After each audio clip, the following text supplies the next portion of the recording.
Hello dear student, welcome in class. हम लोगों का टॉपिक चल रहा था haloalkane and haloarene, जिनमें की पिछली क्लासों में हम लोगों ने preparation method of haloalkane और हेलो एरीन की स्टडी की। आज उसी के आगे नेक्स्ट टॉपिक पढ़ेंगे physical and chemical properties of haloalkane. आज की क्लास से पहले हम लोग स्टडी करते हैं physical properties of halo alkane. सबसे पहले हम लोग बात करते हैं फर्स्ट नंबर में इनकी फिजिकल स्टेट, भौतिक अवस्था। ये किस फॉर्म में होते हैं? गैस है कि सॉलिड होते हैं कि लिक्विड होते हैं? निम्न श्रेणी के हेलो एल्केन यानी लोअर हेलो एल्केन, निम्न श्रेणी के हेलो एल्केन का मतलब क्या है? जो स्टार्टिंग में जिनमें एक या दो कार्बन के हेलो एल्केन हो, ये किस फॉर्म में होते हैं? ये गैस फॉर्म में होते हैं।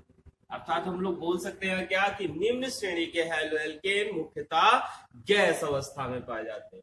इसके अंदर एग्जाम्पल क्या हो सकता है? जैसे CH3Cl, क्लोरो मेथेन हो सकता है, या मेथिल क्लोराइड ले लिया, methyl bromide, C2H5Cl, ethyl chloride. ये जो निम्न हेलो एल्केन है, लोअर हेलो एल्केन है, गैस फॉर्म में होते हैं। जैसे जैसे इनका एटॉमिक मास इंक्रीज होता है, जैसे जैसे इनका अणुभार बढ़ता है, ये गैस से द्रव में, द्रव के बाद में फिर ठोस अवस्था में बदल जाते हैं। अर्थात जो हायर हेलो एल्केन होंगे, हायर हेलो एल्केन मोस्टली जो होते हैं किस फॉर्म में होंगे? ये या तो लिक्विड फॉर्म में होंगे और सॉलिड फॉर्म में। बात कर लेते हैं आगे हेलो एरीन की। हेलो एरीन मोस्टली किस फॉर्म में होते हैं? ये मोस्टली लिक्विड फॉर्म में होते हैं, ये द्रव अवस्था में होते हैं। क्यों? देखो हेलो एरीन में क्या होता है? एरीन में क्या फॉर्मूला होगा? C6H5, ये एरियल समूह हो गया, 6 कार्बन है, इसलिए किस फॉर्म में आएगा? ये लिक्विड फॉर्म में होगा। ये गैस फॉर्म में जितने भी हेलो एरीन हैं, ये गैस फॉर्म में नहीं पाए जाएंगे, गैस फॉर्म में नहीं होंगे। तो इनमें फिजिकल प्रॉपर्टीज में क्या कहेंगे कि निम्न श्रेणी के हेलो एल्केन गैस अवस्था में होते हैं। जैसे जैसे अणुभार बढ़ता जाता है, ये द्रव में फिर ठोस में परिवर्तित हो जाते हैं। हेलो एरीन मुख्यतः किस अवस्था में होंगे? लिक्विड अवस्था में होते हैं, द्रव अवस्था में होते हैं, गैस अवस्था में हेलो एरीन नहीं उपस्थित होते हैं। इसके बाद में इनकी बात कर लेते हैं हम लोग कलर की। सेकंड प्रॉपर्टीज है कलर। जितने भी हेलो एल्केन है मुख्यतः कलरलेस होते हैं। ये कह सकते हैं almost all haloalkane are colourless होते हैं। But bromide and iodide shows color in presence of light। Light क्या हो सकती है? मतलब नेचुरल लाइट हो सकती है, सनलाइट की प्रेजेंस में हो सकते हैं। जितने भी हेलो एल्केन है लगभग सारे की सारे रंगहीन होते हैं, लेकिन ब्रोमाइड जो हो गए या फिर आयोडाइड जो हो गए, ये लाइट में कलर को प्रदर्शित करते हैं, रंग को दर्शाते हैं। तीसरी प्रॉपर्टीज में आते हैं इनका order.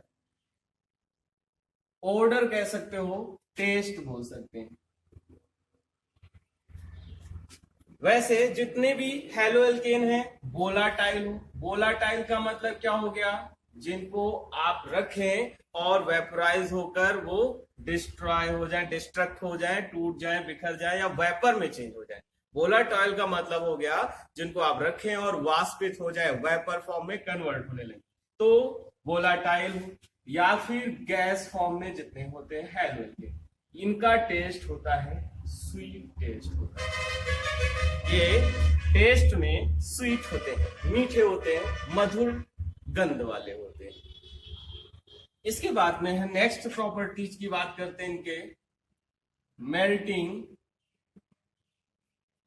And boiling point. Melting and boiling point आप सभी लोग जानते हैं, हम लोग पिछली क्लासों में पढ़ रखा है कि जैसे जैसे अणुभार बढ़ता है उनका मेल्टिंग एंड बॉइलिंग पॉइंट क्या होता है, बढ़ता जाता है।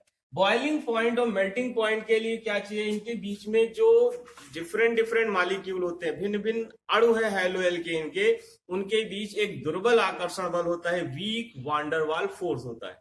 उस बॉन्ड को तोड़ने के लिए हमें जितनी एनर्जी लगानी पड़ेगी, अप्लाई करनी पड़ेगी, उसका मेल्टिंग एंड बॉइलिंग पॉइंट उतना ही ज्यादा होगा। बॉइलिंग पॉइंट के लिए जरूरी कौन है, wander Waals force of attraction. Wander Waals force of attraction responsible है। ये wander Waals force of attraction जितना ज्यादा होगा उसका मेल्टिंग पॉइंट उतना ही ज्यादा होगा। यानी van der Waals force of attraction directly proportional to melting point. Melting point यानी कि किसी हैलोएल्केन का अणुभार जितना ज्यादा होगा उसका मेल्टिंग पॉइंट यानी क्वथनांक भी उतना ही अधिक होगा। अर्थात बोल सकते हैं कि हैलोएल्केन का अणुभार बढ़ने के साथ उनके गलनांक व क्वथनांक बढ़ते जाते हैं। आप लोग इसका स्क्रीनशॉट ले लीजिए, फिर आगे मेल्टिंग एंड बॉइलिंग पॉइंट में आगे बात करते हैं। कोई भी हैलोएल्केन ले लेते हैं,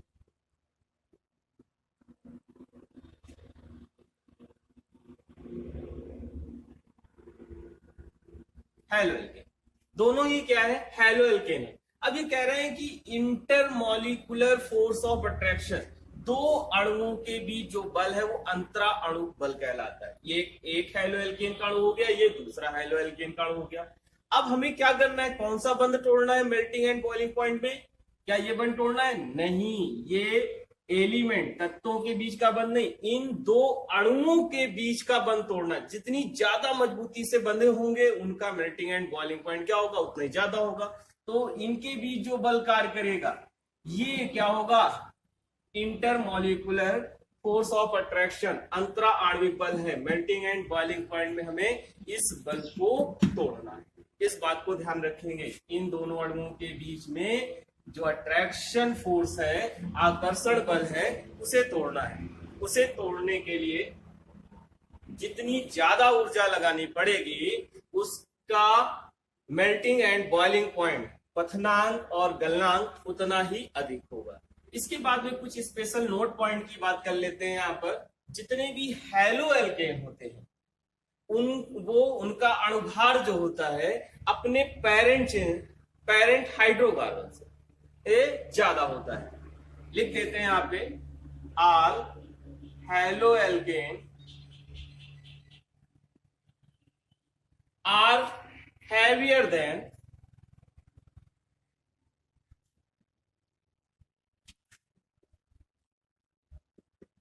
इट्स पेरेंट हाइड्रोकार्बन।